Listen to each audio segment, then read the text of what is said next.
What's up, everybody? Welcome back. Today is going to be completely different, okay? I know you guys are usually expecting movie reviews, and to be honest, we haven't done that in a couple weeks, huh, Josh? We haven't done any movie reviews, but today we're going to do something special. We're going to go ahead and bring some doom and gloom into your guys' lives, and we're basically going to discuss comic book movies, the rise, the stability, and from my perspective, and maybe you guys out there as well, a decline in comic book movies. Are they going out like the westerns? Are they going out like sci-fi movies did once before? We're gonna find out today, right? We're gonna dig a little deeper. For sure. But before we go ahead and get started, we gotta give you guys the theme song. So without further ado, I'm your host JP. This is my co-host Josh. Hey everyone. And welcome back to another episode of the FilmBros podcast.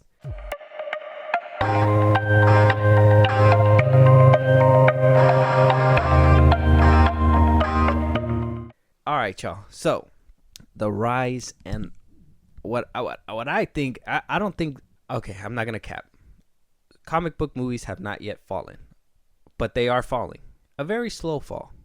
A very embarrassing fall. You know, one of those falls where you start tumbling and it's one of those slow falls. Like you're getting closer to the floor and you're just like, man, why didn't I hit the floor yet? You know what I mean? Maybe you do one of these where you kind of spread eagle and it look like Superman when when you hit the ground. I don't know. Where do you think comic books movies are at this point in time? In this juncture, at least. I think they're just on a steady decline. I don't know what it is. They used to dominate the box office, but now they're kind of doing average numbers, which is very insane to see. But I think it's on a steady decline for sure. Especially like coming from the juggernauts, like obviously Marvel, right? Marvel, the biggest one that you can possibly ever think of to have done it in a steady stream.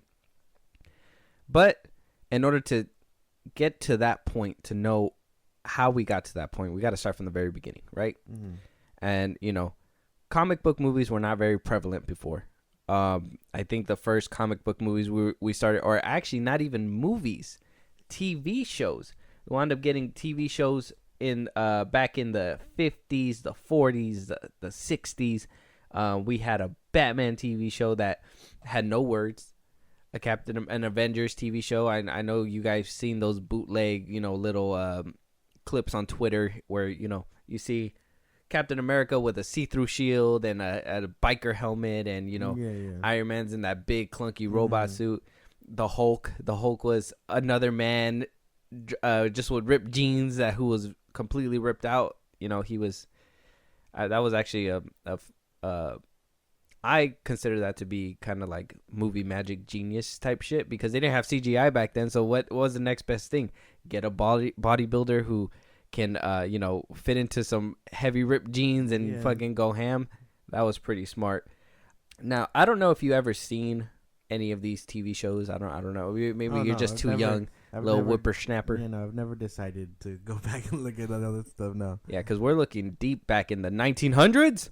Yeah, no. Long ass time ago, apparently. I know. I was born in the 1900s. Anyways, watching those back then, it was completely different. They weren't like today. You didn't need to be comic accurate. You didn't have to worry about Twitter trolls. You know what I mean? Like, you put out something, and if people loved it, they loved it. If they hated it, they hated it. Mm-hmm. We fast forward just a little bit to the 70s, right? Yeah.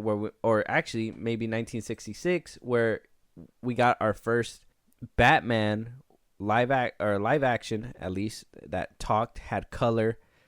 We had Batman and Robin. This iteration of Batman was always kind of like whatever. We knew he was goofy. I never heard anybody say that he smiled too much. Adam West. Yeah. Adam West Batman. Iconic for sure. Till this day. I don't know if you've seen that new animated one that they have put out for him. I haven't, but I know it exists. Yeah, I thought it was pretty decent. Very, very good callbacks. Then we moved on to Superman, where we an actual Superman movie directed by Richard Donner. We got a sequel to it. We actually got a few sequels. Some may hate it, some may love it. Here's one trend that I always noticed, even since when we got these first couple of superhero movies, is that too many sequels. Too many sequels hurt the brand. And, a lot of people say Superman 2 was a bad movie. But, Warner Brothers had that, that president to, undercut directors. And eventually we got the Donner cut of it. And, everybody unanimously cheered and said that one was a better cut. Yeah. But, then we got to Superman 3 and everybody was just like, whoa. And then Superman 4 and they were just like, excuse me? And then, we moved on to Superman Returns and people were just like, are you guys even trying to get this right? You know what I mean? Yeah. What do you think about sequels? At least in the comic book genre. Like, what do you think about the sequels? I think I think they work as long as they're consistent and they continue to explore the character that it was once about. Kind of. Well, you got the Raimi trilogy, right? And then you got I think they were bias aside, I think they were the ones to do it best. And then which ones? The Raimi trilogy, and then just to look at a few others, there's the Dark Knight trilogy. You really with Spider-Man 3? It's still wrapped up his character nicely, I think. Even with its like flaws, like it does best of what it can. Okay. Even with studio interference and stuff. Mm-hmm. And then the Dark Knight trilogy, people say that the third one was bumpy, and you're like, well, yeah, but I mean, by the end of it, you're still like, okay, yeah, this is the conclusion of the character. So the steady decline is that either the first one sets the bar, the second one kind of blows it out the water, and then the third one is the steady decline. Not probably because it is the finishing act, and you're kind of like, well, where do we go from here? Since you pretty much nailed the second and first one, you know what I mean? Yeah. So maybe that's what happened here. With the Superman Returns, or not the Christopher Reeve Superman movies, where one was really good, two was like but that wasn't the original cut, so it shouldn't count. And then you get the original cut, and you're like, okay, yeah, this is better. And then the third and fourth would happen. I think by then, you struggle to keep the ideas fresh and like struggles for your character. Now, if you can do it, and cool, but I don't think we've gotten to the point where a fourth movie really does anyone justice. You know what I mean? Mm-hmm. Yeah, and I mean, we got some news from, Iger himself, who said, like, hey, we're going to be looking into whether, sequels are very necessary now that, he saw that Quantumanium kind of flopped, that Thor Love and Thunder and all that. Sequels, to me, are always amazing, in my opinion. I think sequels need to happen to tell a story. I think the problem is with sequels is that a lot of the times these directors don't even know that there's sequels coming down the pipeline. If that makes sense. Now, nowadays, yes. Back then, no. You know what I mean? And this is just me coming off of, and this, this is gonna kind of help you guys kind of understand how things evolved. But nowadays, is completely different with sequels. Back then, Superman didn't know. Richard Donner didn't know Superman was getting a sequel. Mm-hmm. It was a one and done adventure. It was supposed to be, hey, put out a Superman movie. Okay. Mm-hmm. And I think that's what hurts Visions a lot, is where you get a movie, you get a sequel to that movie that you didn't even know was supposed to happen, and you tied it up with a bow in the first one, and somehow, some way, you got to unravel that knot, right? And you see that in a couple of movies today where they basically undo what they did in the first one to basically stretch it out for the second one. Yeah, sometimes that's a bad play.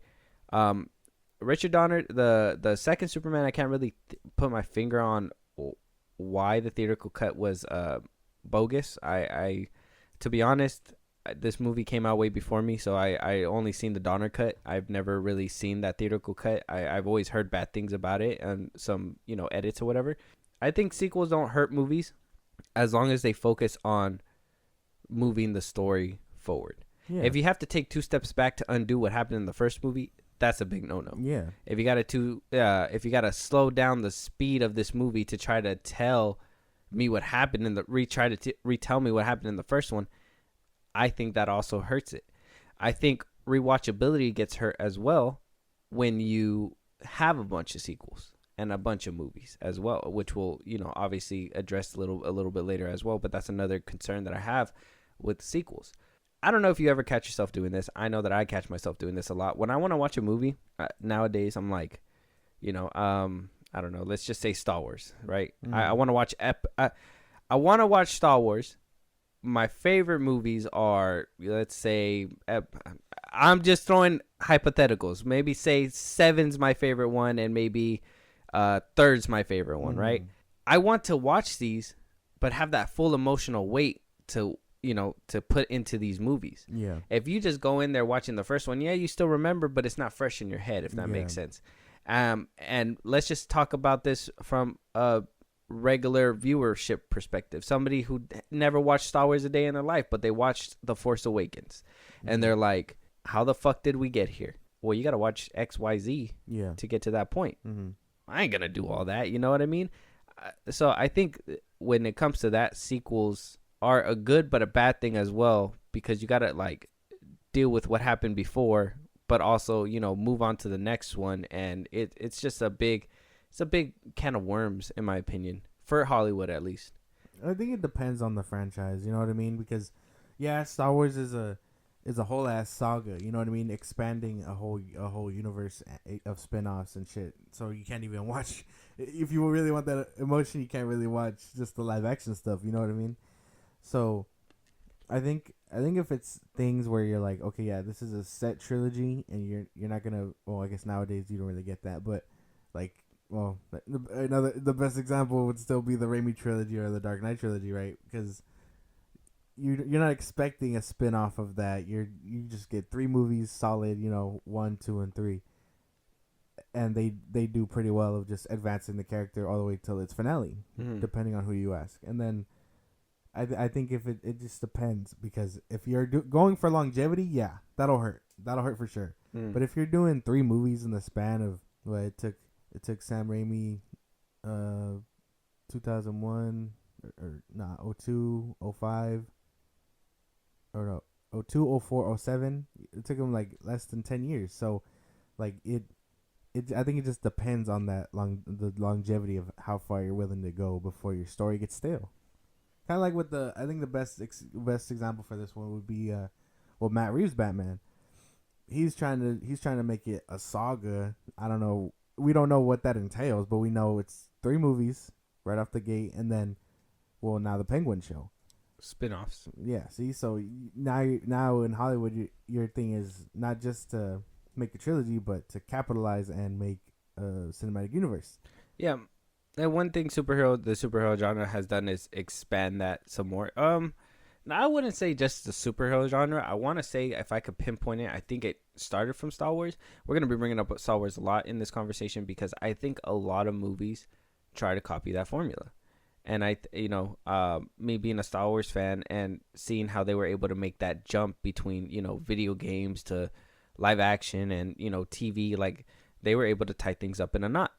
And nowadays that's the model. That's the standard. Though Lucasfilm is going through their own struggles, I mean, they still got it nailed down from a storytelling perspective, at least in my opinion. So we move on from the 1900s, right? And we get to the early 2000s. Yeah. Right? That's when, superhero movies started taking off. 1999, the first X-Men movie came out, right? Boom. Put it on the map. X2 came out. Boom. Heavy hitter. Then we got a spin-off, right? Yeah. And this is where, Hollywood kind of, in my opinion, shot themselves in the foot, because now we got spin-offs, prequels, requels, reboots, whatever, rehashings. It doesn't matter. We had our high highs and we had our low lows in the early 2000s. We had great movies like X2. We had bad movies like X-Men Origins Wolverine. Damn. We had, Avengers, MCU, when it was the birth of MCU back in 2008. We had high highs with Iron Man, had some low lows with Thor 2. You know what I mean? So it's it was a bumpy road, right? And the longevity and the longevity of comic book movies in general, not necessarily the MCU, not necessarily the Fox, just them taking a stab at it, missing, but still saying, you know what, we're not done making these movies. We're gonna make you a better one, right? Yeah. And that we got X3, The Last Stand. It is what it is. Yeah. But what makes a good comic book movie to you? Damn, that's a good question. I don't know. I think keeping what I think. Oh man, that's tough. Actually, that is a really good question. Okay. I'll let you think, and I'll give you my interpretation. Okay, so, a good comic book movie to me would have to be a movie that literally, if I just want to break it down for you guys, and it might make me sound dumb or whatever, but a good comic book movie starts with a good movie, in my opinion. You tell a good story, a compelling story, and you get emotional weight out of it. You get, you know, the struggles that you can relate to, right? Yeah. And then you add that superhero spin to it. I know a lot of people say like, Man of Steel's an offender, because Superman's supposed to be this hyper, dorky, jumpy. You know what I mean? A lot of people said like if they would have showed Superman being a little bit more relatable in Man of Steel, it would have been received well. Shaving his face with laser eyes, or doing whatever he needs to do when. And to me, I can see that point. I can see that point. Having some kind of relatable factor. They made him relatable in a different way, but some people want it more blatant in that way. That's why I use that example. But I'm not saying Man of Steel was badly written at all. But I think a good comic book movie, you should be able to feel for your person, feel like this can actually happen to me, while having that superhero spin to it, if that makes sense. I think that's a good way to put it, because now that I think about it, my favorite comic book films have that element.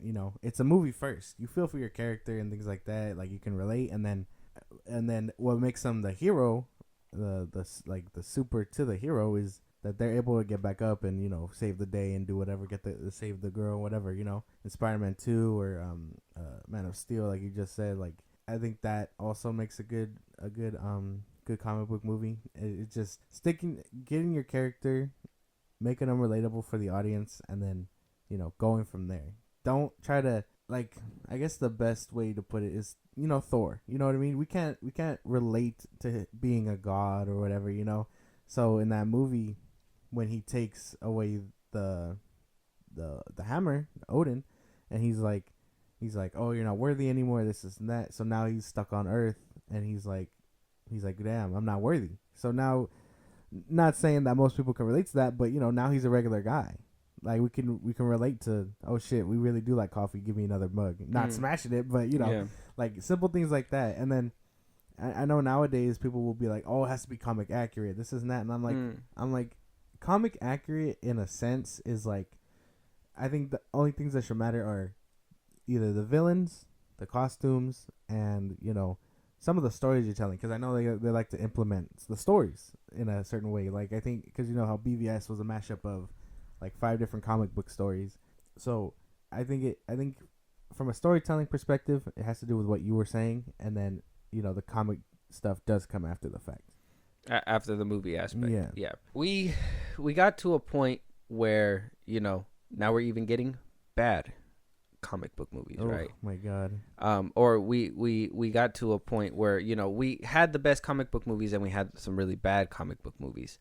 Like I said, I named a couple: Last Stand, X-Men Origins. If you want me to not shit on outside MCU stuff, you got Thor 2, Captain Marvel, for people that say that they don't like it. There's a lot to unpack when it comes down to superhero movies, in my opinion, because like how you said in the beginning, or how you told me before, they used to be like these juggernauts, right? They used to they dominated box offices for the longest time. Mm-hmm. Do you feel like, or I guess from watching how it was steadily doing numbers, I guess the MCU, right? Yeah. I can't really say for it. You know what? And even then, I feel like the success of the MCU actually bumped up the Fox movies as well. X-Men, because when they did their little reboot and brought back First Class and Days of Futures Past, it kind of gave it a little surge of life, and I think they were even hitting the million, almost close to a billion mark. Yeah, because comic movies were just on a rise. You know what I mean? And then well, people were too young to remember the first X-Men movies. You know what I mean? Like I grew up with those ones, and then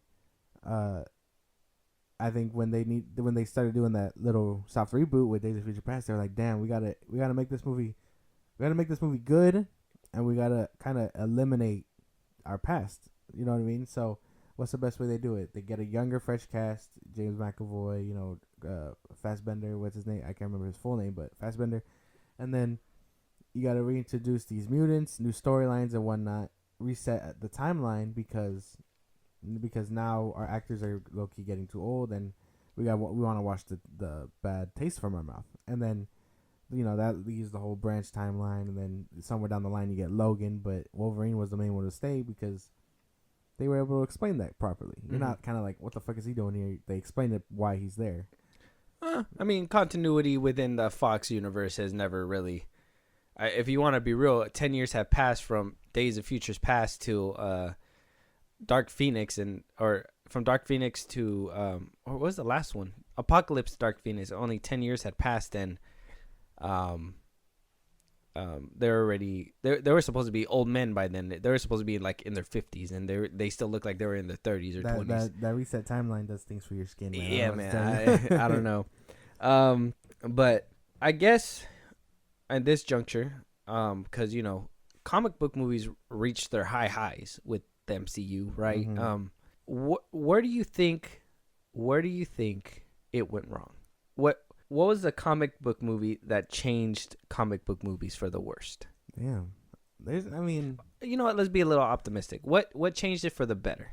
For the better First, okay. So if we're really setting the bar, then I'm gonna take it back to the 2000s. The ones that set the bar would be the first X-Men and Spider-Man. You know what I mean? Because right after that, you got their trilogies, and then you got 2003 Hulk. You know what I mean? And then you got the Punisher, and Blade was still around by that time. some can argue those were bad movies. What? Blade? Not Blade, but like the Hulk 2003. I found out, to be fair, that was the bumpy part, right? That was when they were testing, trying and they were shitting. throwing pasta at the wall. Yeah, exactly. Hopefully something sticks, right? Yeah, and then we got the Ghost Rider movies. We got the first one, and then the second one, and then the Fantastic Four movies. Things that they said that they were supposed to be interconnected way back when. They set the pace though. X-Men, Blade, and Spider-Man. Blade set it for being the first R-rated Marvel movie, right? And then they were like, we can make this PG-13 and actual like comic book stuff. So that's why Spider-Man reads just like the old Ditko comics and whatnot.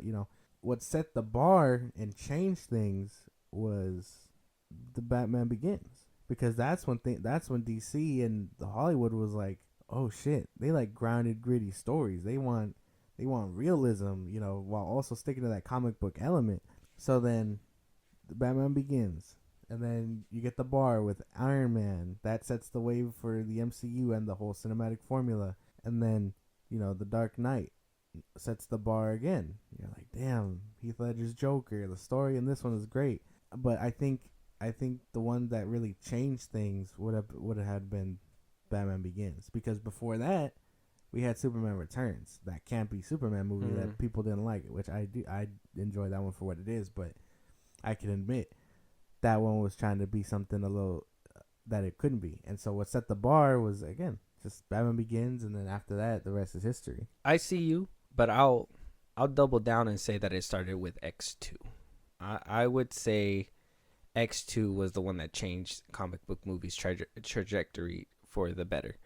I know some people argue whether X1 or X2 or, which one's superior, but I feel like X2 kind of set that standard where you can show off that comic book accuracy while also telling a good story, and not having that light campy side, but also getting down to the nitty gritty when necessary. And I think I do think Christopher Nolan's trilogy did wonders for DC for themselves, or maybe shot themselves in the foot. Who knows? Because I think Warner Brothers saw that and was like, oh, they want gritty shit.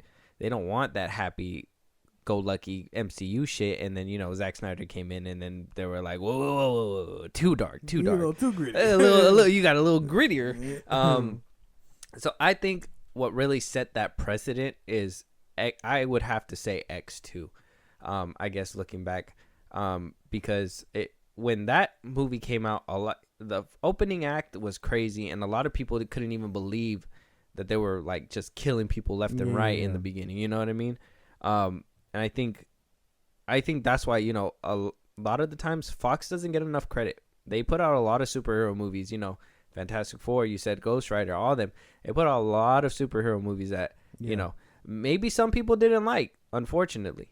But I think they set a precedent with the Fox movies, at least. You know, they did what they could, you know, because they had a lot of good like characters and IPs stacked with them. And you got to think too, Marvel cut them at the knees too, because when they had the rights, they were like, well, we're not making any more comic book movies about the X-Men, or I mean, any more comic books about X-Men or Fantastic Four or Ghost Rider. So they were just basically, well, whatever they had is what they had, you know what I mean? And they tried to make movies out of that. Yeah. See, so they were, that kind of sets the bar, because again, I know we've talked about it a few times, and it's interesting to just keep bringing it up, because what characters do you make famous after, you know, you don't own those characters? You know, Universal owned Hulk, and you know he owns Namor and all the Hulk things, so that means no Red Hulk, no She-Hulk, whatever. Fox owned the X-Men, Fantastic Four, Ghost Rider, shit like that. And then Sony owns Spider-Man. And so, what characters do you bring? Characters that you know, people don't really know. We've seen them in cartoons. We've seen them in the old animated Spider-Man movies. You know, Iron Man got that cartoon on Nickelodeon that when he was a teenager or whatever. Who do you make famous? So they were like, well, this is what we got. We got Iron Man, Captain America, Thor. We got the Avengers. Let's make those guys mainstream. And then boom, the first Iron Man, or 2008. At around the time the Dark Knight comes out. And then, you know, Iron Man 2 sets the bar, and move on, so on and so forth. But it was an interesting time because no one knew who Iron Man was. The main ones, you know, from what I remember, every time you looked and saw comic book stuff, Spider-Man, Hulk, or Wolverine. You know what I mean? Now it's Captain America, Iron Man, and Thor. Yeah, they made him a household name. Yeah, and it's interesting to see that transition, because they were not by any means famous at the time.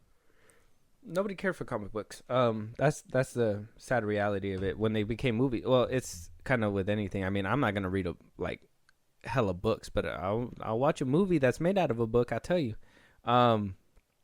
So with that, since we established what basically set the precedent for comic book movies, where do you think comic book movies went wrong? And you're gonna love my answer. I don't know, man, because there's so many things wrong. I think when they just started over flooding the market, if that makes sense.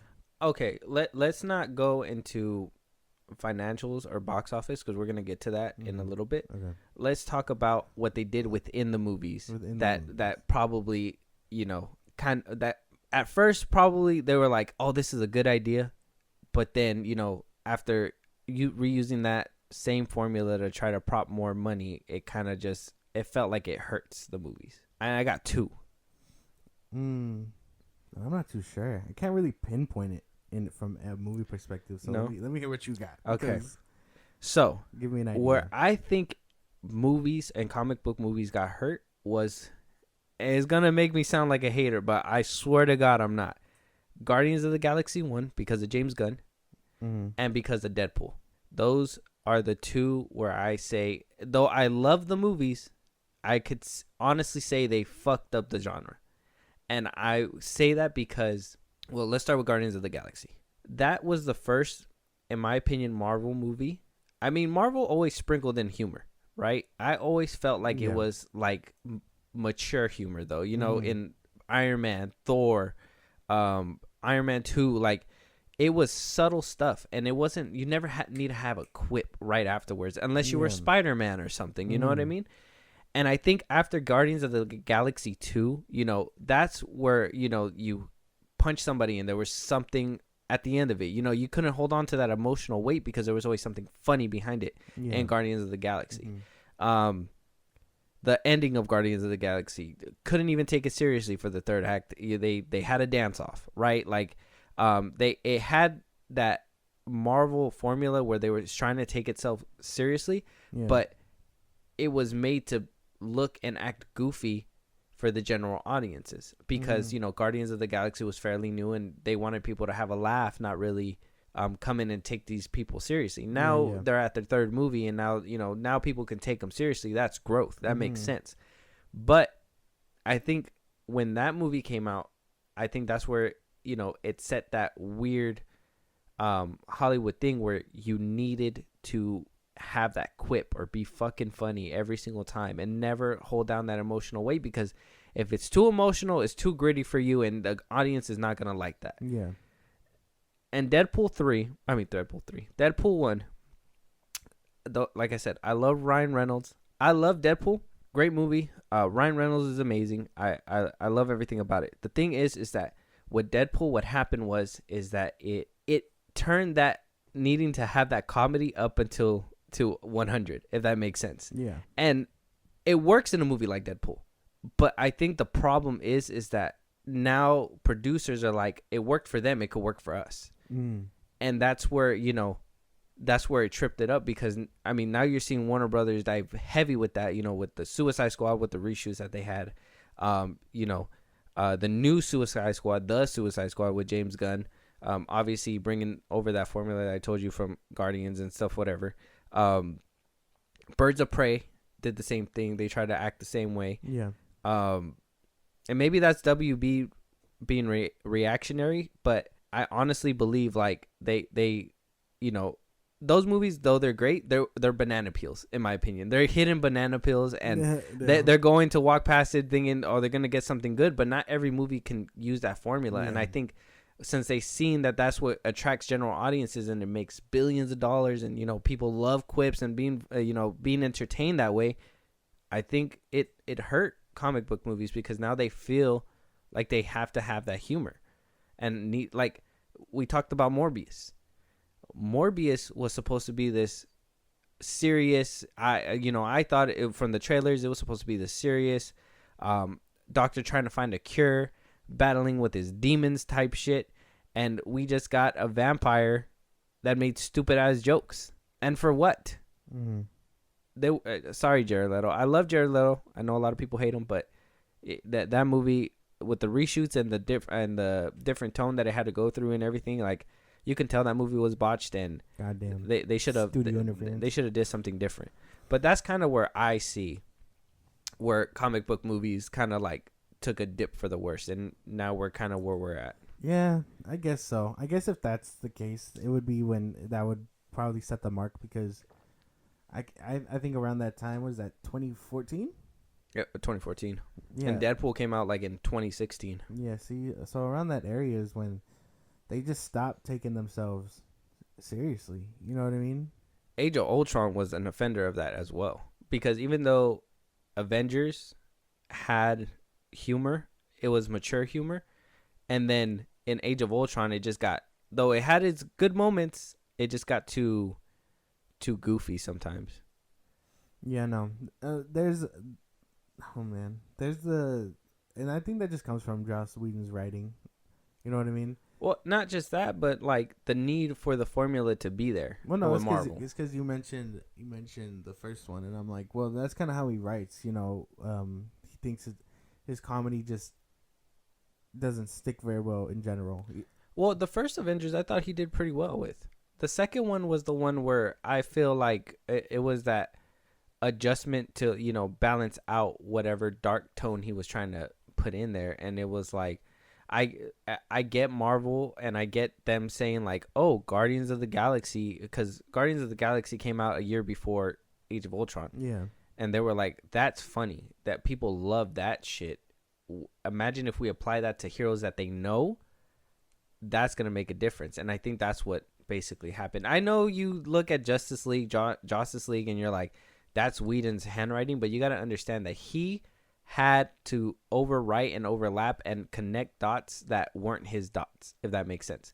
So he, with the first two Avengers, I can't even say he did bad. I just think the Age of Ultron is where, Fahi was like, nope, you got to insert shit where people are going to be laughing and shit, Yeah, because he did have a lot of unnecessary jokes. But yeah, I guess that makes sense. A lot of these movies stopped really taking themselves seriously, and I don't know if it's really hard to pinpoint reasons why. You know, it could be just the writing, or the studios thinking, like you said, like, oh, this is funny. Let's see if the fans react properly, or if it's like a director's thing, because we did get it with Thor: Love and Thunder, and it's just hard to tell who's really doing it. You know what I mean? Because not every movie's done by the same director, but every movie has that same formula. within the MCU. Yeah, Hmm. it's very weird to pinpoint it. Yeah. So since we kind of talked about the highs, Avengers hitting 1 billion, Infinity War hitting 1 billion, No Way Home almost cracking that, or No Way Home cracking that, Far From Home having a tough time cracking it for whatever reason. Yeah. Ant-Man and the Wasp 2 did pretty good. Like, we got to a time where Marvel movies were a surefire thing. And I talked to you about this where,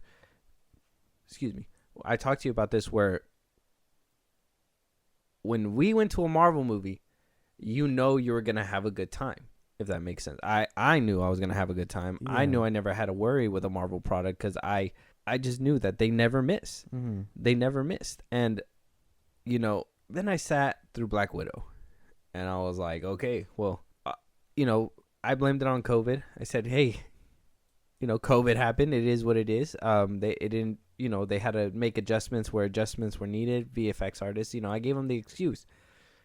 And then what was after that? Multiverse of Madness. I was like, wow, okay. Though I did like some of it, I did hear about the behind the scenes that happened, and I was like, oh, it is what it is. And then Love and Thunder came out, and Eternals 2, and oh my goodness, and a few of that. And just so you guys don't think I'm shitting on the MCU, DC did some egregious shit too. Wonder Woman 84, Black Adam. I won't say Shazam because that's just too easy, but like Morbius, obviously that's another one, right? We got to a point where movies just aren't doing so well right now, and that's where we're hitting our decline right now. That bridge between Infinity War, let's say Civil War, I think, or Age of Ultron. Let's say Age of Ultron because I think that's when it was steadily doing numbers. Let's say Age of Ultron. Now we're at the point where, they're trying to balance it out. And like I said, like Star Wars, trying to jump from medium to medium, TV shows, video games, whatever. They're trying to dip into different things now. Yeah. But they're not getting the results that they wanted, mm-hmm. or what they're hoping for. Do you think that comic book movies, around the time when they're in their highs, right? The Infinity War type shit. Yeah. Maybe a little bit in the tail end after that, even though the movies were bad. Do you think that they dominated the box office so much that it hurt regular movies? Well, yeah, for sure. Because they were new, they were fresh. People were just like, man, like these movies are bread and butter. It made it hard for other movies to shine. Of course, like I can't even give you a list of them because there's been quite a bit, and I think to put that into perspective, because now we this year we have so many comic book movies coming out, bro. But you know what people are excited for? Barbie and Oppenheimer. Just to put that into perspective, because way back when, I can imagine. Well, okay, maybe not Oppenheimer, but Barbie. There would not have been this much hype around it way back when, if it was around the time when. Yeah, Nolan has hype. Well, yeah, that's what I'm saying. Maybe not Oppenheimer. He wouldn't be an offender. But Barbie, people would not be this hyped if it was coming out way back when, when superhero movies. Well, actually, dominated. last year, because even last year, people were still taking a chance on comic book movies. And I think, yeah, they did dominate it to the point where, a lot of people were scared to go up against a Marvel movie. I know Shazam shuffled a bunch of times. I know a couple DC movies. I think when BVS was coming out, they didn't want to go up against Civil War, so they kind of moved to a different block altogether, so they didn't have to compete. You know what I mean? Yeah. Why compete when you can have two comic book movies, one in the beginning, one at the end, who heroes can fight each other? I think they did dominate for a while, and I think it started making it abundantly clear when they started failing, if that made sense. Because when they started failing, you were like, why were they dominating the box office? And look at all these movies that we skipped out on or probably missed out on or whatever. You know what I mean? Babylon missed out because of I think Love and Thunder. and it wound up being garbage. And now I think people are to the point where, like, why take a chance on Marvel when I could take a chance on an exact same movie and probably be happier with this movie than this one? Mm-hmm. And I think there's a lot of factors into why we're on this decline, and I think this is gonna be I think this section is gonna be the bulkiest for the listeners out there, the bulkiest and the most controversial.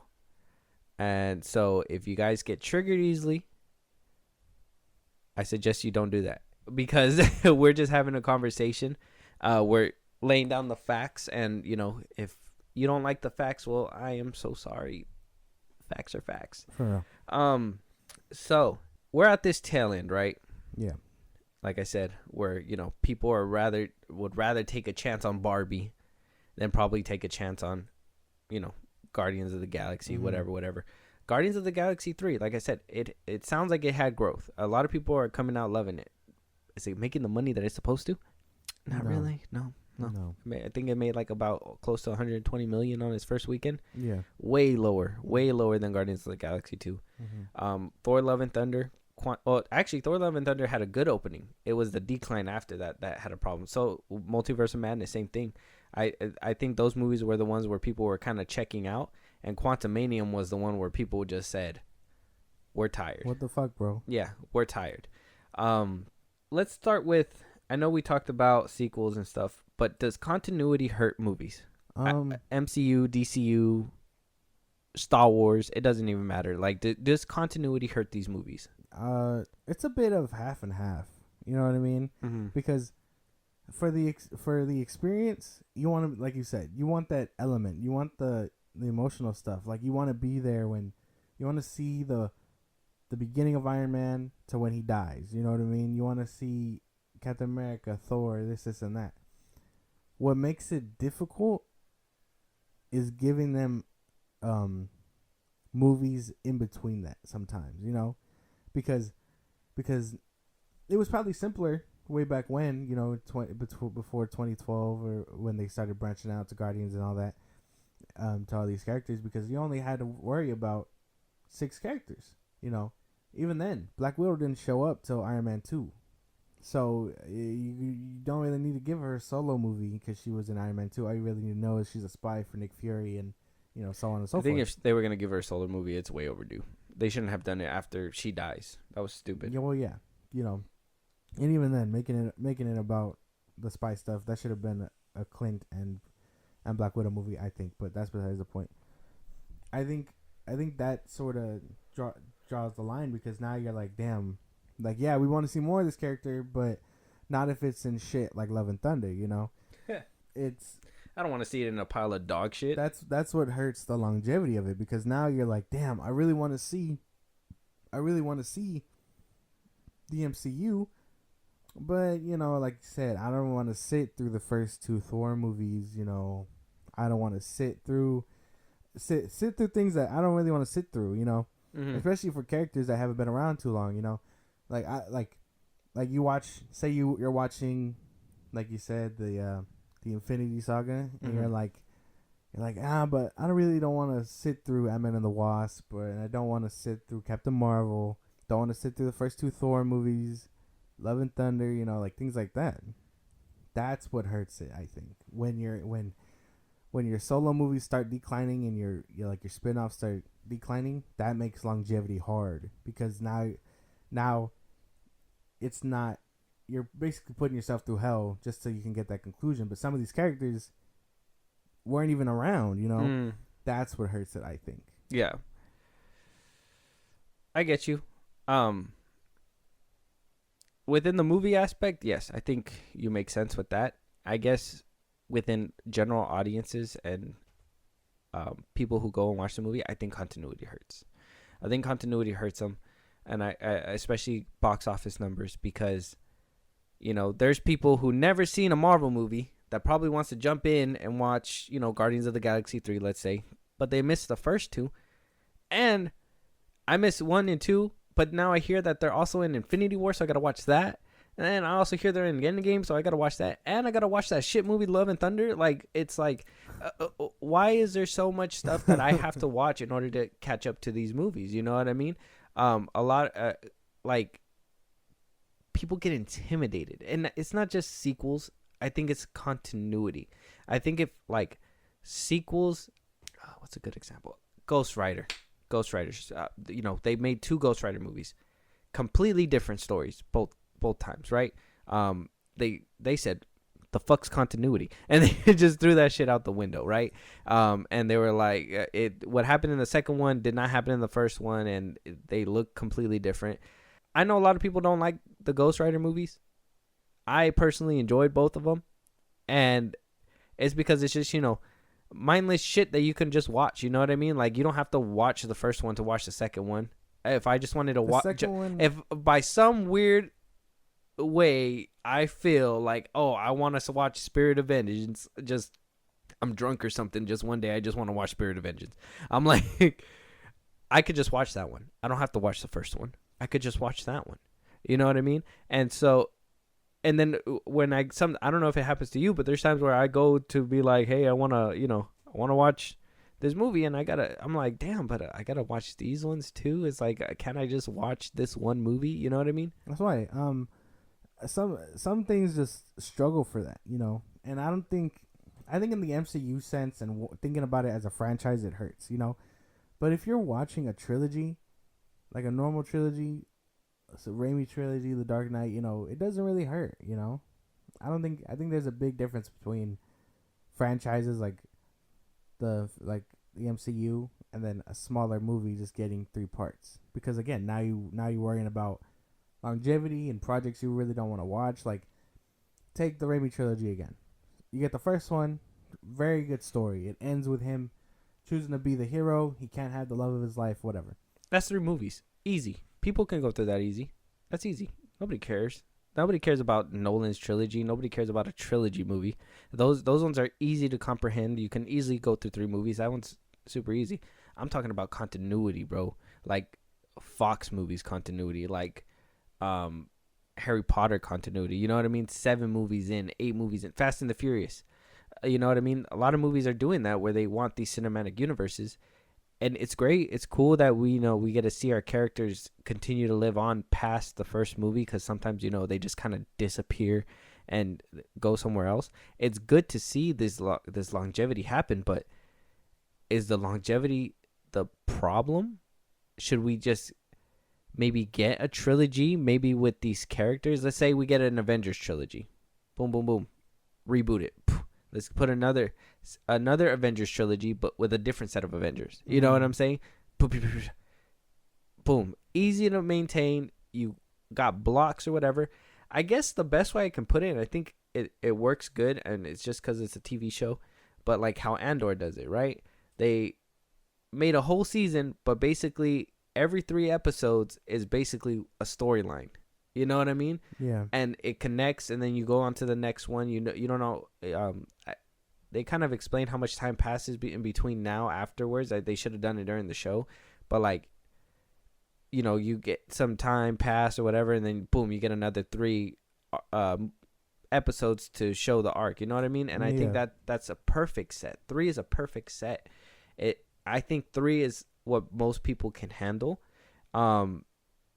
Because, if you can have a conclusion by the end of that one, kind of like, and I know the MCU is doing the same thing and just basically stretching it out, Avengers, and then you got the little pocket spin-off movies or one-offs or whatever that are supposed to connect to the next Avengers. It's like, I would just like to watch Avengers 1, 2, Infinity War. But, if you don't watch these ones, you don't know how they ended up here. You know what I mean?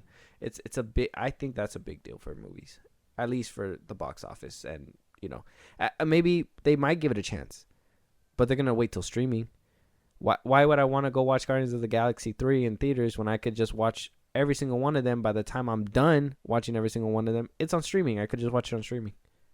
I think that's a lot of word of mouth at that point, like, it'd be like say I don't know shit and I decide, damn, I want to go watch Guardians. I think at that point I'd have to go out of my way to watch the first 2, or ask somebody who watched it, or somebody who watched it and be like, hey, do I gotta watch the first 2? And I'd be like, if they're like, yeah, I'd be like, all right. because I mean, you don't really have to watch Love and Thunder to be like, hey, this is where they're at. We just know that they were in it for just the beginning. They ditched Thor, and that's about it. Like, I can be told that, and this is where they are now. Not all movies are gonna give you a recap, which, like I said, they should do. They should just market that shit and be like, hey, kind of like a Star Wars scroll, boom, boom, boom. This is where we're at. Kind of like how they kind of did in Ghost Rider: Spirit of Vengeance, where they recap the first movie, and he's like, I got my powers, and now I live a lonely life of solitude and whatever, trying to be a religious man and whatnot. Like a quick. Are you giving praises to Love and Thunder right now? What? No. Oh, I was talking about Spirit of Vengeance. oh, my bad. Yeah, I was giving flowers to Spirit of Vengeance. Okay, But like things like that would really help the general audience kind of catch up, and then that's when if we're gonna start seeing little recaps, and you're gonna have people try to skip recap. Like a Netflix show. That's funny. In the theater. But like, yeah, no, I think I see your point though. Longevity hurts, but that's what I was saying. Like starting a movie and being like, hey, this is fresh and new and whatnot. That's where I was going with Spider-Man 2, because it follows the first one, but at the same time, it's still fresh and new for the general audience to be like, okay, what happened in the first one? So I can go back and check that out because it's fresh. You know, all you really need to know watching Spider-Man 2 is that Harry's father died. He blames Spider-Man. Why does he blame Spider-Man? Go watch the first one after the fact. Like, I think that's what keeps general audiences kind of fresh and bringing new fans in as well. Yeah. And then, as far as the MCU goes, that shit is a lost boat. You got to be like, you got to pick a movie. And at that point, if you're like, oh shit, I want to see what happens after and before, then you go from there. But honestly, yeah. I think the dude from Transformers puts it well. The crazy CIA agent, where he's like, hey, stay with me. Beginning, middle, end, facts. Give it to me. You know what I mean? And I think that's how people want it. I think 3 movies is perfect because you can have a beginning, a middle, and an end. And I think continuity within 7, 8, 9, 10 movies, it becomes a jumbled up mess. I think that's because. Wait, go ahead. Well, they're trying to set up, a larger story outside of that. Ruin my segue. I think say you decided to watch just the 3 Captain America movies. They're pretty standard, But the first one, how he's made, his origin and whatnot. The second one, we know he's trying to adjust into living in the world and, this and that while also being Captain America. By the third one, you're like, I remember that guy from the first one, or the second one, the dude that tries that Crossbones. And you're like, okay. But now you have Wanda in play. And you're like, oh, she's a new person. Civil War is basically an Avengers film, Yeah, but I think, to be honest, since you bring it up, I think Captain America did it best. I think that's the movies that did it best because we didn't see him jump from movie to movie, right? We just seen him in his movies, right? Yeah. And in the Avengers ones, where you had Iron Man in every single which way, and you have Guardians of the Galaxy now and separating themselves as well into different movies as well. I think that's where it becomes confusing with that continuity where, whereas Captain America, you had him in the first one, you saw him in Avengers, saw him in Winter Soldier, saw him in Civil War, and then Infinity War Endgame. Yeah. Closed. So you can watch them standalone. If you want the bigger story, that becomes a problem. Like you couldn't watch the Ant-Man movies, by themselves. I feel because the first one, yeah, you can watch it. New story, fresh, origin, whatnot. The second one, Ant-Man and the Wasp, filler. They get stuck in the quantum realm. And you're like, damn, I want to know what happens next. But they don't tell you that in the third one. They're just out of it. And you're like, well, fuck. Well, you gotta watch Infinity War. What I miss? And then they're like, oh, well, you gotta watch Endgame. Because he wasn't in Infinity War. So continuity is a big deal. That would be the difference between Captain America and the Ant-Man movies. Yeah. Because the longevity that you're talking about affects that. Because they didn't pick up where the last one lasted. They picked up after Endgame. A real fan would be like, hey, we gotta watch Endgame. A casual would be like, oh, I just want to watch the first 3. But then you get to throw in and you're like, well, what the fuck? How'd they get out?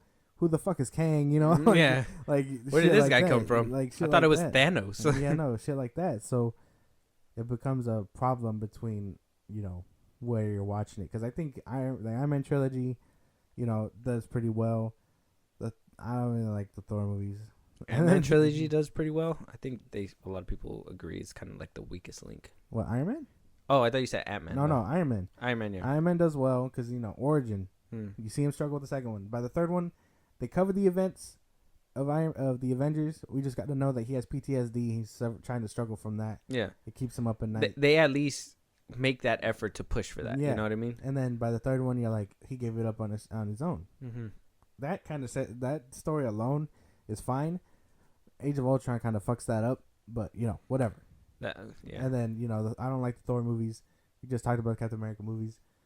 The Spider-Man movies tried it. I don't, you know how I feel about those without getting too deep. But moving on, I guess, because you got a different way of going. But yeah, so continuity is a big deal.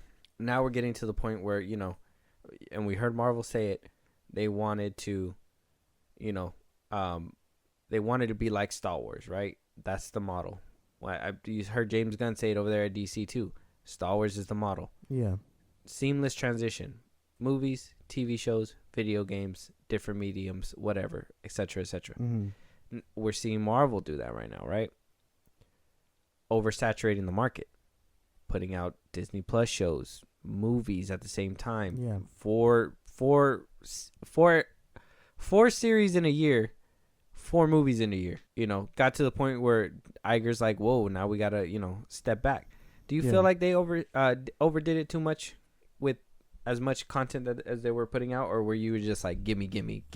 Oh no, there was a point where I told you there was always been a point where I was kind of like, damn, this is a lot. You know, I think the ramp up to Infinity War and Endgame was when you were like, oh yeah, because I want to know the next fucking thing. You know?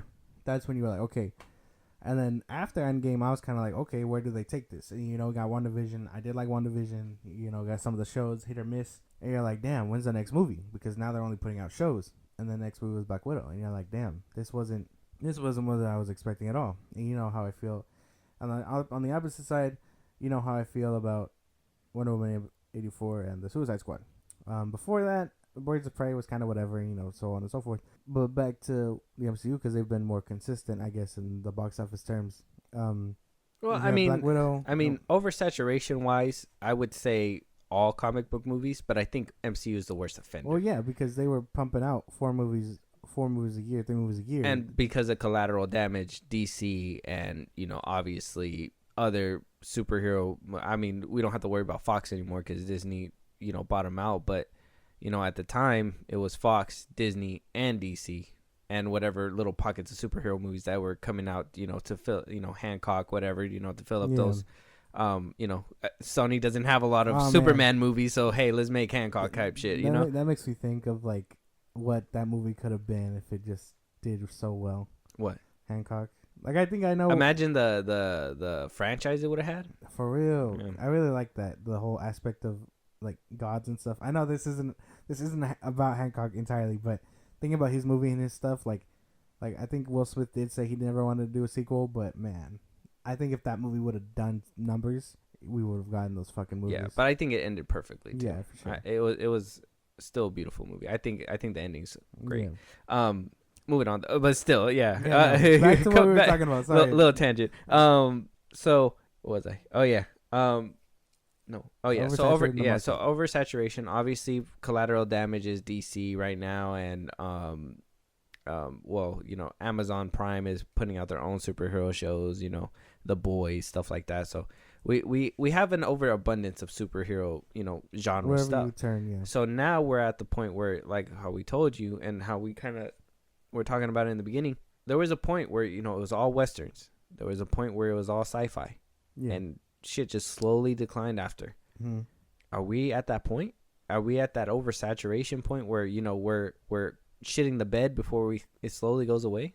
Not yet. I don't think so. Not yet. It just, some of it has to remain fresh, you know, because think about it. Think about what you just said, right? The movies aren't doing too hot, but the shows are still thriving, you know. So there is a demand for superhero stuff. It just, maybe it's because it's rated R and we haven't gotten that taste before other than Deadpool. You know, Mm-hmm. The Boys, bloody and gory. Invincible, bloody and gory. Um, you got some shows on Disney Plus where you're just like, man, like this is very Disneyfied, Disney's like Marvel stuff, like that Spider-Man show I told you about, and then no, like I think if like on the cartoon and show aspect, like if you really want to hold that together, you gotta do more than just kid stuff. I think that's why people liked the Netflix shows a lot more because you had that emotion and adult themes, and you're kind of like, damn, like the movies and stuff should be like this, not this happy campy Guardians of the Galaxy type shit. I'm not trying to sound like a hater for that, but there is a demand, and it's just the movies aren't wowing us right now. All right. I think oversaturation is hurting right now. I don't think that the genre is dead. I think it is getting to the point where it's getting on life support. I don't think it's gone completely. I think we can revive it. Now, one thing that I've seen a lot, and you hear me watch all kinds of YouTube. You hear me watch everybody's content because Yeah. I like to hear, me personally, I like to hear all sides. I want to know why these movies aren't doing good. General audience point of view. I want to hear critics' point of view. I want to hear people that are, are hating it because of whatever's in the movie, whatever. Mm-hmm. One thing that seems to be popping up a lot is politics within these superhero movies. I gotta say DC and everybody else aside, because I think the only real one that is being getting damaged by this is the MCU and Marvel and Disney. Disney, because they are this this juggernaut who believe that that they believe that they gotta be excessively progressive, in order to keep in the eyes of everybody, right? Cancel culture has been going around. You say the wrong thing, you're canceled. You do the wrong thing, you're canceled. I don't believe it's real. I think people don't get canceled. I've seen a lot of people who say they're canceled, but they are still thriving. Yeah. One thing that people like to say is throwing a lot of politics within these movies, within the MCU movies, Disney movies.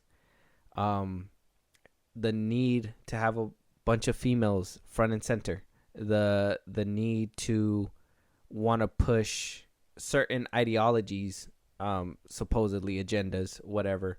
They say representation has gone way overboard. Yeah. Where you need to have a certain person who you don't think can act. Yeah. But because they match these certain these boxes, Mm-hmm. you're gonna put them down. Do you feel like that's been hurting the MCU? Well, I don't know, man, because politics is everywhere. Like I understand people have a problem with Disney being progressive, but that's got to be a recent thing because not so long ago they were still afraid of having same-sex characters kiss and shit like that. So it feels very new, and like they're trying to get with the times quickly because then, like you said, people won't want to move with them if they're not being inclusive of everybody. Some people have a problem with it. I don't really, because again, politics has always existed. It exists in The Boys. But they make fun of it. Well, yeah, They make fun of that shit, and that's why I think that's why they work, because they make fun of it. They show like, hey, we're doing this kind of dance, but the reason why we're doing it is because you guys are making us type shit. It's like the metaphor of that dude, the dude that's a fan of Homelander, the white the white boy, white boy, and Homelander. That's a metaphor for Trump and things like that, right? Mm-hmm. And that's funny because if you're basically from the outside looking in, like, oh shit, that's a fucking Trump supporter. Yeah.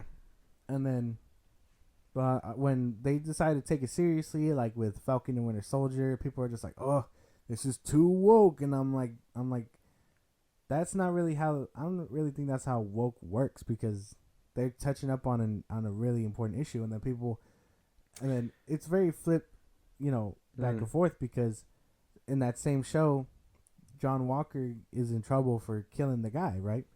And people are like, oh, why are they reprimanding him? Like he was doing his job, this and that. And we're like, well, okay, so you don't want politics, but you're fine with it if it's to defend, a character that that you know what I'm saying.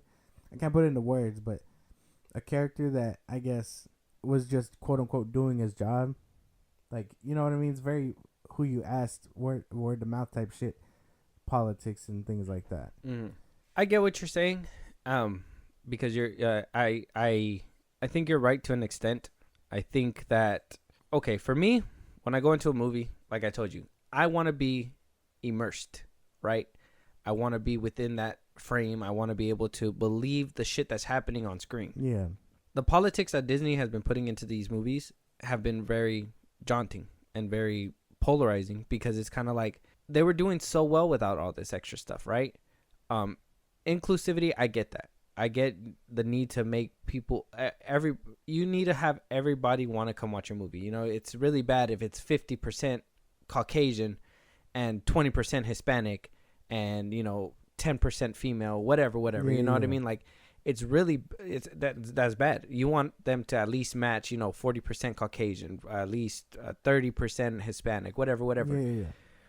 I know that they take statistics on who watches it, what ethnicity, stuff like that, which I don't know how they do that. I don't. How do you know all these Mexicans are going into Avengers Endgame or whatever? I don't know. But you brought up Falcon and Winter Soldier. That show was good, and they did throw politics in there, but it wasn't until the very end where the politics hurt it, because that's when, hey, we got to wrap up the show quick. We need to give an oppressive speech about oppression and do better and whatever, and it's like, that's in the real world. You have issues with aliens in the fucking sky coming at you trying to fucking kill you, but you're worried about this right now? My man's had a serum that almost took you out a couple episodes ago, and what you're worried about is these politicking within your universe. And now I understand you need to be able to sprinkle in some realism within it, and I think some movies play it well, some movies don't. BVS, I feel like politics in that movie played it well. I think it was very engineered and well executed, whereas, like I said, Falcon and Winter Soldier started off strong, but towards that tail end it became a problem. We talked about representation. Now I'm all for getting characters that match their ethnicity within the comic books and to match it in the movie. But if you need a Hispanic guy, and this guy is Asian, but he looks Hispanic, and he can act way better than the dude that's actually Hispanic, I would much rather them get the actor that's going to make me believe that shit over the actor that, it checks the boxes, but he does a mediocre job. He probably got casted in 2 movies before, or maybe one, and he's learning the ropes. And my last point I would have to say is, and this is not me saying that it's MCU, women all over the place, get women out of here, whatever. That's not what I'm saying. What I'm saying is that there is too much women within the MCU, and not in the appropriate way. They threw all these women in there for the fact of politics, and you can see that because a lot of these women that are in there don't really do much, and they're kind of we had these brilliant origin stories, even the ones that came in through other people's movies, where they showed them, Black Widow became this badass over time, you know what I mean? Though I still am a firm believer that she should have had a solo movie way back when. The solo outing that they gave her just felt like they were just trying to make her this person that she wasn't. Yeah. And all because they wanted to make her this badass woman symbol to the public. But it's like, bro, if she's falling from that height and she hits all those things on the way down, she was supposed to die there. Yeah. Takes you out of it 100%.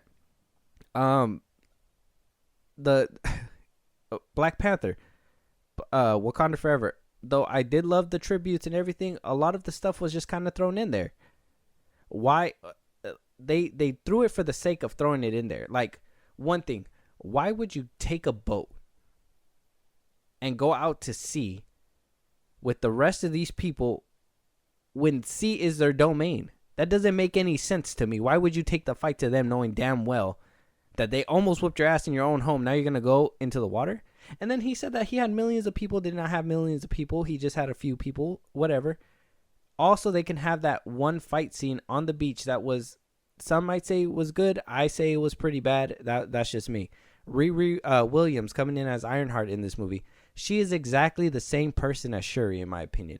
And they're just like, oh, she's smart because she's smart and she gets shit done. Where Tony Stark, they showed you, he was able to build stuff in a cave with a box of scraps and whatever. You know what I mean? Like they built up all these things, and because of these politics that I feel like they're putting into these things as well, pretty heavy-handed too. If they sprinkled it around and was like, okay, we're gonna drop these little nuggets here and there, that would have probably been more digestible. But I think now that people are seeing that it's really being rammed down their throats, it's kind of like, well, hey, we love your movies, but I'm here for a good time, not to see all this extra shit. You know what I mean? And if a story is being sacrificed for the sake of a female lead character, that's not even doing the female lead character justice either. I think that that's more harmful in the long run than just giving her a compelling story and, you know, adhering to her you know, her limits. Obviously, you know, Captain America had his limits. He got knocked out by fucking Thanos and couldn't even get up. You say he died. He died. You say he died. He died. But Black Widow can take that fall and be fine. She should have died there too. It's that's what I'm saying. Like there's a lot of inconsistency now, all for the sake of, in my opinion, politics. I don't know, because sometimes it is structured well in other movies, and in other times it is in your face. Disney needs to find that balance of, hey, this is a real problem, but you know, let's acknowledge it for this quick second and then move on. That speech at the end does kind of kill it.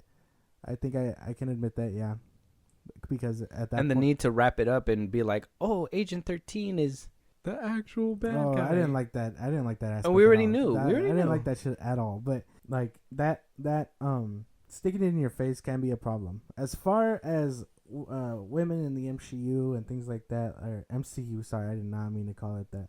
It's just some of these people don't know how to write female leads. You know, I think that's what it comes down to. Because in the comics they go hard, like Black Widow, like. As much as Black Widow was low-key there in Iron Man 2 for like eye candy and sex appeal, that's probably the best version of her I think we've got. Because she was kicking ass. She was doing her thing. And then when she helped in to hack the suit, you know. I think in Age of Ultron. No. Not Age of Ultron. No, not that one. What was it? No, Winter Soldier and Avengers. I think she was peak there. Okay. Well, see, so, you know, you get what I'm saying. Mm. When she's not... when she's not like doing like impossible shit, you know, realistic shit where that's in her job description, you know, she's a spy, espionage type shit, you know, like she would be perfect for Secret Invasion, I think. But you know, she's dead. Yeah. But like what I was saying was that was probably the best version of her. Where I know people will say, oh, but she was a female. She was just there for eye candy, and she was the female co-star to the male lead. And I'm like, I'm sorry, bro, but you saw what happened where she was the male lead, where she was the real lead. People can't write her correctly. You know, I think She-Hulk suffered the same thing because in the comics she's a badass. She gets shit done, but that show was mainly a comedy and didn't do her justice. It didn't even do her lawyer job correctly either. You know. Even Daredevil, and as much little like lawyer scenes we see with him, when he's Matt Murdock doing lawyer shit, you believe that shit. You know, like I go back and I rewatch that scene. You're saying women can't be lawyers? No, listen, I'm just joking. I'm saying Hollywood can't write. No, lawyers. I know, I'm joking. Defenders I watched that scene from Defenders where he's talking about the kid using the soap and stuff. Like I believe that shit. Yeah. When he's talking to Peter in No Way Home, I believe that shit. He's like, I'm a really good lawyer. I believe that. You know. For She-Hulk's case, I don't, because you know how are you gonna not to shit on the show too hard, but how are you gonna what is it? How are you gonna twerk with your client? You know, that was one of my things. Like they can't really write women sometimes, and I think that's just a bigger Hollywood problem because we have talked about this before, like with Ripley. They can write her well, even until they didn't, or they stopped. It just finding that line is hard for Okay. Hollywood sometimes. I think women can be written well when you have a person who has an understanding of the character and has an understanding about females as well. I think that, because for She-Hulk is a special case, and I found this out later on, or actually during when it was airing, because I was like, man, why is this show so? In my opinion, it was bad. I was like, man, why is it so bad? And like, I looked it up, and it was one of those writers that was appointed by Victoria Alonso, who is obviously for feminism and stuff like that, and Yeah. she was the one that wrote the twerking scene and all that extra stuff. And that's what I mean is that, like, and I'm not even trying to get political on this thing or anything like that. It's just that, you see the stuff and it's like, exactly that. Why did they need to twerk? How can you take this character seriously if she's twerking like that? You know what I mean? You can't take them seriously, because now she's supposed to go. I'm supposed to take her seriously when she's over here taking a dude home and lifting him up. You know how many times she had sex in that show? And say what you guys want. Oh, it's not a bad thing when a guy has sex, but when a girl has sex is bad. No, it's not that. It's that she was more worried about getting a nut off than fucking fighting villains or her lawyer job. To be fair, to be fair about that part, in the comics, her sex appeal is very high. So that is, as long as I acknowledge it's a problem, and I understand in the show it shouldn't have been a point. That is kind of on par for her character, because it is. But that's something that could have been. They change the characters all the time, right? They change the characters all the time. They take certain things out. Like Tony Stark was supposed to be this raging alcoholic. He was supposed to be drinking alcohol all the fucking time. The only movie we seen that in was Iron Man 2, and for a short amount of time. And so they knew that alcoholism wasn't going to help you take this character seriously, and they didn't want to go down that sad route, so they were just like, no, we're just going to completely keep that out. But that's a big part of his character too, in my opinion, is his drinking problem. But they were able to maintain it and write it out, that you don't need to have this girl twerking as a Hulk. And then you already have an issue with Hulk being the way that he is right now, and then it's not it. Fuck, can't even get the image on my head. Scar, bro, Scar. What the fuck, man? Okay. Who does shit like that? Okay. Anyways, but yeah, it's just stuff like that. I think there's ways to write them out, and I think when like, I can say Wonder Woman. And I asked people too. This is not just my opinion, okay? That I've asked a few people who've watched the movies. I asked coworkers. I asked Julie. I asked a bunch of general audience people, just asking around just so I can get their opinion. A lot of people say Wonder Woman is a well-written character within the DCU, okay? A lot of people who've seen BVS and everything don't really say they don't like it, but they like Wonder Woman as an aspect, right? Yeah. A lot of people hated Captain Marvel. Why? Because she couldn't relate. A lot of people hated She-Hulk. Why? Because they couldn't relate. I always hear Ripley is a good one, right? Sarah Connor is a good one. Black Widow was a good one until her movie. I hear all these things about which women are like the good ones, and the ones that are good are the ones that are being written by not only people that understand the character, but know good storytelling first. That makes sense. And they tell these stories first, and then they go ahead and write these girls. They don't put these girls in situations that are going to be like feminine. They put them in everyday situations. Yeah. You know what I mean? And it's not an everyday situation that you twerk with Meg Thee Stallion, but I'm just saying, bro, like, though it was a fun time, it wasn't what was necessary for the show. That's what I was getting at, dude, because some of these people just can't write female characters because, okay, yeah, She-Hulk's too goofy, okay? Sure. Can't take her seriously. How are we supposed to take her seriously when she fights Kang? She doesn't even want her powers, you know what I mean? Or she didn't even want her powers. But on the opposite side of the fact, when they try to do something serious, like Captain Marvel, for example, people are like, oh, well, now it's unrelatable, she's not struggling, she's just this powerhouse of a character. You're like, okay. So where's the balance at? And you're like, well, we had the balance, but we kind of blew it out of proportion with Black Widow, you know? Mm-hmm. So, like, that's what I'm saying. Some people just can't write female characters.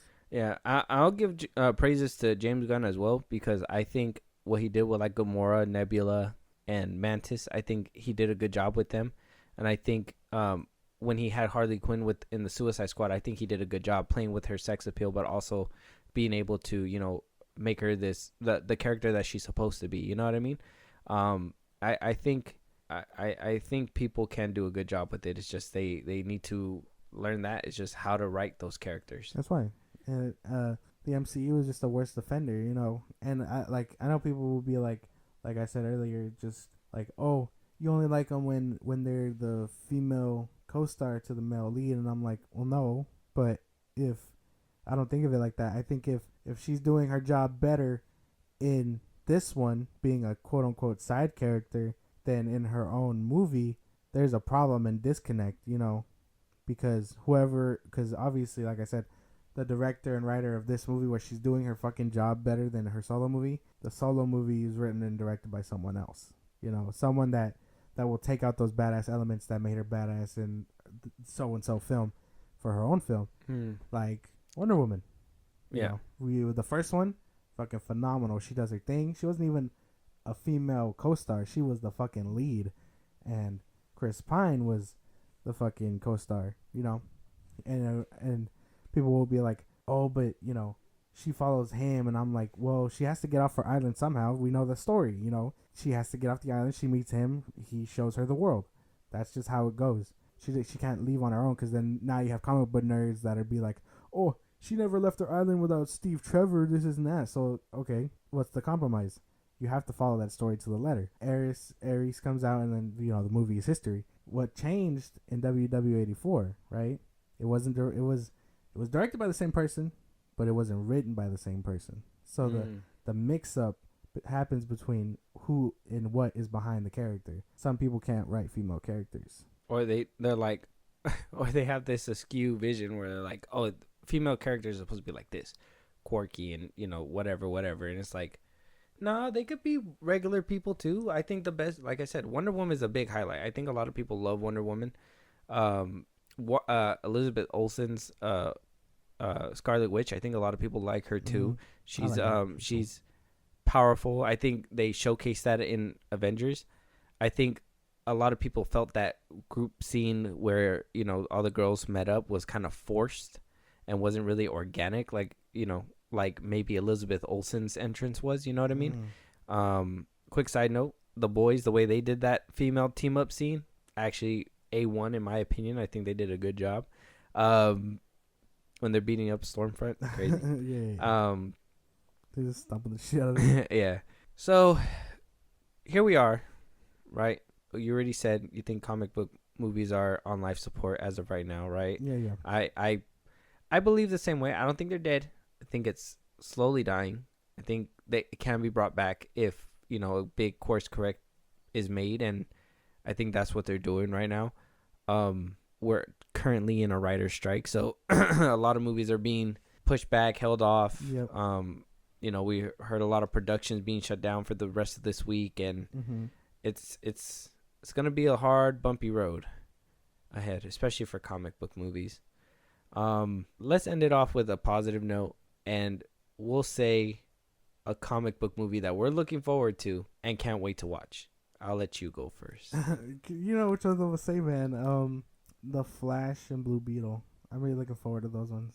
I want to say I'd look forward to the Marvels, but I'm not a big Kamala Khan fan, and so I'd give that one maybe like a 7. One thing too, Monica Rambeau's character. Look, man, I don't mind her character, but why is she always touching shit?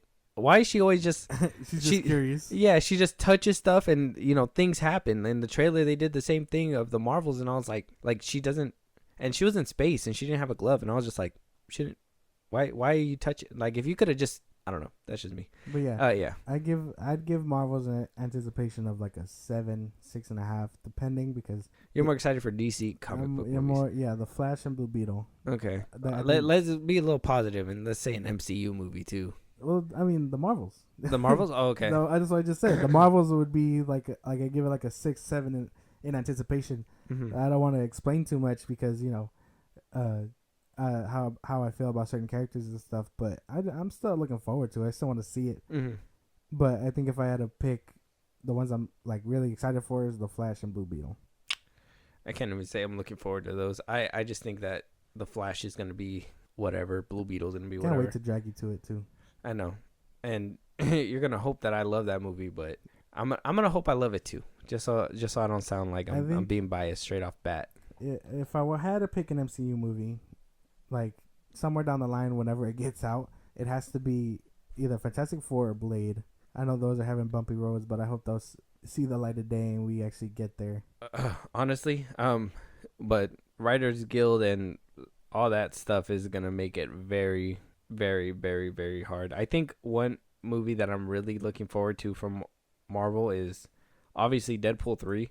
I'm hoping that one pulls through and that one makes over a billion too. Damn. I think that one would be great. Blade, I was looking forward to it, but after hearing all the hiccups, sounds like to me we're gonna get a fucking X-Men Origins type movie. I don't know.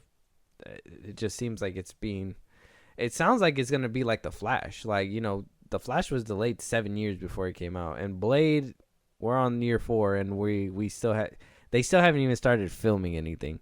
So I mean, I would have been excited for that one, but I just feel at this point it's just gonna be a half-ass mess when it finally arrives. And though I hope that's not the case, it's scary. To think about getting like a New Mutants situation in this day and age of hero movies, it's hard. It's hard to think about. New Mutant? New Mutants? Oh. Remember how that one was pushed back Yeah. and butchered, and then that's when they were like, okay, here. And then it was just a mess at the end of it. Yeah, same thing with Dark Phoenix. Yeah. Mm. But that was because of the acquisition. I still firmly believe that like if Marvel didn't buy Fox, those greedy fucks, what do you call it? We'd still be getting X-Men movies. Yeah, I would have wished that they would have just let them finish their vision like the way they wanted. But after Disney bought them out, they basically made them reshoot Dark Phoenix and made them reshoot the New Mutants to the point where like it was completely different. So it just sucks that those movies bit it. I hope we get a director's cut one day for both of them. Like release the director's cuts. Like the idea of a horror like comic book movie sounds fucking sick. Morbius tried to set the path. New Mutants before him tried to set the path. Like if they really wanted to nail this, they have characters that exist for that shit.